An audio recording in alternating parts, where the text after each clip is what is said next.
சூதனக. பகவான் எப்படிப்பட்டவர் அப்படின்னா வெறும் லக்ஷ்மியினுடைய காந்தன் மட்டும் கிடையாது.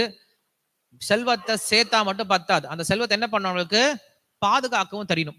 சோ அப்ப சத்ருக்களை சம்ஹாரம் செய்யக்கூடிய சமர்த்தன் மதுசூதனன். ஒரு பானை சோற்றிற்கு ஒரு சோறு பதம் அப்படின்னு சொல்ற மாதிரி மதுசூதனன் அப்படின்னா தன்னுடைய எதிரிகளை சம்ஹாரம் செய்யக்கூடிய திறமை உடையவனா இருக்கனால உனக்கு பேரு மதுசூதனன் அப்படின்னு பேர் வச்சிருக்காரு.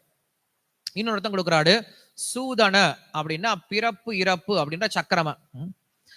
சூதன மது அப்படின்னு சொல்லும் போது அந்த பிறப்பு இறப்பு சக்கரத்தை அழிப்பதனால அவனுக்கு பேரு மதுசூதனன் அப்படின்னு பேர் கொடுக்குறாரு. நம்ம இந்த மாதிரி வார்த்தைகளை கேள்விப்பட்டிருக்க மாட்டோம், இந்த மாதிரி அர்த்தத்தை கேள்விப்பட்டிருக்கோம்.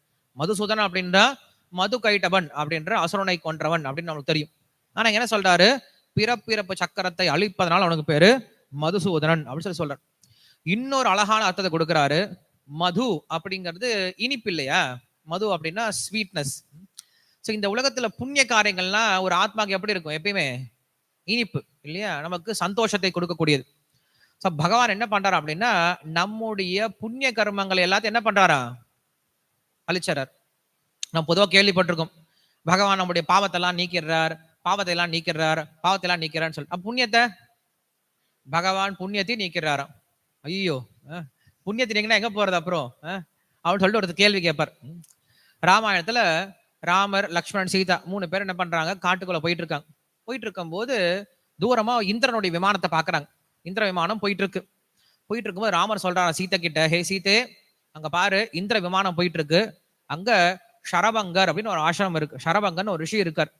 அந்த ரிஷியை பார்ப்பதற்கு யார் வந்துட்டு போறாங்க, இந்திரனே வந்துட்டு போறாரு பாரு, அப்படிப்பட்ட ரிஷியை நம்ம பார்க்க போறோம்னு சொல்லிட்டு போறாரு. நமஸ்காரம் பண்றார். ராமர் கேட்கிறார், இந்திர விமானம் வந்துட்டு போனதே என்ன விஷயம் அப்படின்னு கேட்கிறார். அதுவா, எனக்கு நேரம் வந்துடுச்சு, இறக்கக்கூடிய நேரம் வந்துடுது, ஸ்வர்க்கத்துக்கு கூட்டிட்டு போறதுக்கு இந்திரன் வந்திருந்தாரு. ஆனா ராமர் பக்கத்துல வரன்னு நான் கேள்விப்பட்ட பின்னாடி நீ போன அப்புறம் வரன்னு சொல்லி அனுப்பிச்சு வச்சுட்டேன். ஏன்னா ராமர் இவ்வளவு பக்கத்துல வந்துட்டாரு, இவ்வளவு பக்கத்துல வரும் பொழுது ஒரு ரிஷி இறந்து போயிட்டார் அப்படின்னா இதை விட துர்பாகியம் எதுவும் கிடையாது. அதனால அந்த துர்பாகியத்தை நான் பெற வேணாம்னு நினைச்சிட்டு நீ போப்பா நான் வரேன்னு சொல்லி அனுப்பிச்சிட்டாரு. இறப்பை கூட என்ன பண்ணிட்டாரு, அவரு தள்ளி போட்டாராம். போயிட்டேன் அப்படின்னு சொல்லிட்டு இந்திரன் போயிட்டான. போன பிறகு என்ன பண்ணாரு, ஷரபங்கர் வந்து ராமருக்கு எல்லா விதமான சேவையும் பண்றாரு. சேவை பண்ணிட்டு ராமர் கிட்ட சொல்றாரு, ராமா என்கிட்ட 2 விதமான புண்ணியம் இருக்கு. ஒன்று தப்போ பலம் இருக்கு, இன்னொன்னு யஜ்ய பலம் இருக்கு. தவம் செஞ்சதுனால ஞான பலம், தவம் செஞ்சதுனால எனக்கு நிறைய பலம் கிடைச்சிருக்கு, அஷ்ட மகா சித்திகள் எனக்கு கிடைச்சிருக்கு. இது ஒரு பலம், தப்போ பலம் அப்படின்னு சொல்லி சொல்றது. இன்னொன்னு யஜ்ய பலம், யஜ்ய பலத்தினால நிறைய புண்ணியங்களை சேர்த்து வச்சிருக்கேன், நிறைய யஜ்ய கர்மங்களை செஞ்சதுனால நிறைய புண்ணியங்களை சேர்த்து வச்சிருக்கேன். இது 2 எனக்கு என்ன பண்றேன், உனக்கு இப்ப நான் சமர்ப்பணம் பண்றேன் அப்படின்னு சமர்ப்பணம் பண்ணிட்டார். ஏன்னா வந்தவங்களுக்கு ஏதாவது பெரிய விஷயம் கொடுக்கணும் இல்லையா. சோ ராமரை போன்ற உயர்ந்த பகவானுக்கு என்ன கொடுக்க முடியும், பழத்தையும் கனியா கொடுக்க முடியும். இருக்கிறதுலயே அவர்கிட்ட எது விலை மதிப்பிட முடியாது அதை கொடுக்கணும். அவர்கிட்ட இருக்கிறதுல பெரிய பொருள் என்னது, அவருடைய தபோபலமும் அவருடைய புண்ணிய பலம் தான். 2யுமே கொடுத்துட்டாராம். இப்ப 2யும் கொடுத்துட்டா எங்க போவாரு, ஏன்னா புண்ணியம் வச்சிருந்தாவது ஸ்வர்க்கம் போவாரு, தப்போபலம் வச்சிருந்தாவது தப்போலோகத்துக்கு போவாரு, சத்தியலோகம் வரைக்கும் போவாரு. 2யும் கொடுத்துட்டாரு, 0 ஆயிடுச்சு, இப்ப நில் ஆயிடுச்சு. இப்ப எங்க போவார் அப்படின்னா அப்பதான் வந்து எங்க போறாரு, அவர் நேரா கிருஷ்ணன் வைகுண்டத்துக்கு போயிறாரு. சோ யாரோருடைய பாப காரியங்கள் மட்டும் கிடையாது, புண்ணிய காரியங்கள் என்ன ஆகணும், தொலைஞ்சு போயிடணும். புண்ணியங்களை வச்சுட்டு இருந்தோம் அப்படின்னா மறுபடியும் இந்த உலகத்துல வர வேண்டியதா இருக்கு இல்லையா. புண்ணியத்தை அனுபவிக்கிறதுக்கு மறுபடியும் பிறவி எடுக்க வேண்டியது இருக்கு, மறுபடியும் இங்க வந்து என்ன பண்ண வேண்டியது, கஷ்டப்பட வேண்டியது இருக்கு. அதனால பகவான் என்ன பண்றாரு, நம்முடைய பாப்ப காரியங்களை மட்டும் கிடையாது, என்ன எடுக்கிறாரு, புண்ணியத்தை எடுத்துறாரு. கொஞ்சம் கஷ்டம்தான் இல்லையா பக்தர்களுக்கு. ஐயோ என் புண்ணியம் எல்லாம் போயிடுச்சுன்னா என்ன ஆக போகுது, என்னுடைய ஜட விஷயம் எல்லாம் போயிடுமே. புண்ணியத்தால என்ன பண்ணிருக்கேன் இப்ப நான், ஒரு விதமான செல்வ செழிப்போட குடும்பத்தோட குழந்தையும் குட்டியுமா என்ன பண்றேன், நல்லா நாடும் நகரமா நான் வாழ்ந்துட்டு இருக்கனே, இதெல்லாம் பகவான் எடுத்துருவாரோ, எடுத்தாதான் அங்க போக முடியும், இல்ல இங்கேயே மறுபடியும் வந்துட்டே இருக்க வேண்டியதுதான் இல்லையா. சோ ஒரு கட்டத்துல நம்ம என்ன பண்ணோம், இதெல்லாம் விட்டு போய் தான் ஆகணும். அது பகவான் என்ன பண்றாரு, எடுக்கிறார். ஷரபங்க ரிஷியனுடைய சரித்திரத்தை நம்ம பார்க்க முடியும். அதே போலதான் நம்ம கர்ணனுடைய சரித்திரத்திலையும் பார்க்கிறோம். கர்ணன் என்ன பண்றான், அடிபட்டு கிடக்குறான். கிடக்கும் போது கிருஷ்ணர் வந்து பிராமண ரூபத்துல வர்றார்.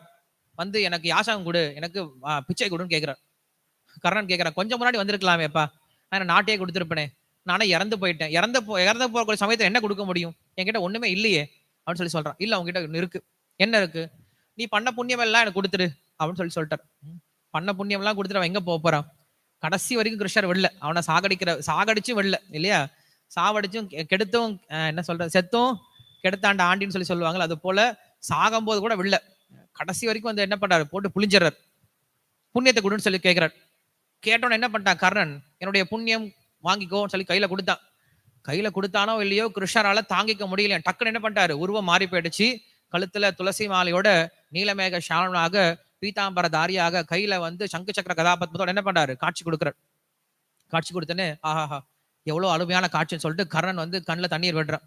கிருஷ்ணர் கேட்கிறார், இவ்வளவு பெரிய விஷயத்தை கொடுத்துட்டியேப்பா, யாரும் இப்படி கொடுக்க மாட்டாங்க.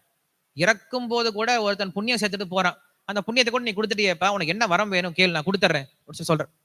இப்ப கர்ணன் சொல்றான், கிருஷ்ணா என்னுடைய கண்ணுக்கு முன்னாடி இவ்வளவு பெரிய கல்கண்டு மாதிரி நின்று இருக்க, கழுத்துல துளசி மாலை போட்டு இருக்க, இவ்வளவு அழகா கண்ணுக்கு காட்சி, மூக்குக்கு உன்னுடைய துளசியில வந்து வாசம் வருது, காதுக்கு இனிமையா அவனுடைய சப்தம் கேட்குது, நாமால் என்ன பண்றேன், உன்னுடைய நாமத்தை சொல்றேன், என்னுடைய உடம்பால் உனக்கு நமஸ்காரம் பண்றேன், இதை விட பெரிய பெரிய வரத்தை என்னால கொடுக்க முடியும், உன்னால கொடுக்க முடிஞ்சா கொடுன்னு சொல்லி சொன்னாராம்.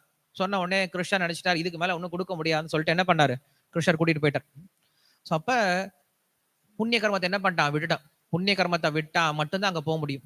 அதனால மதுசூதனக கொஞ்சம் கஷ்டம் தான் கிருஷ்ணர் கிட்ட போறது.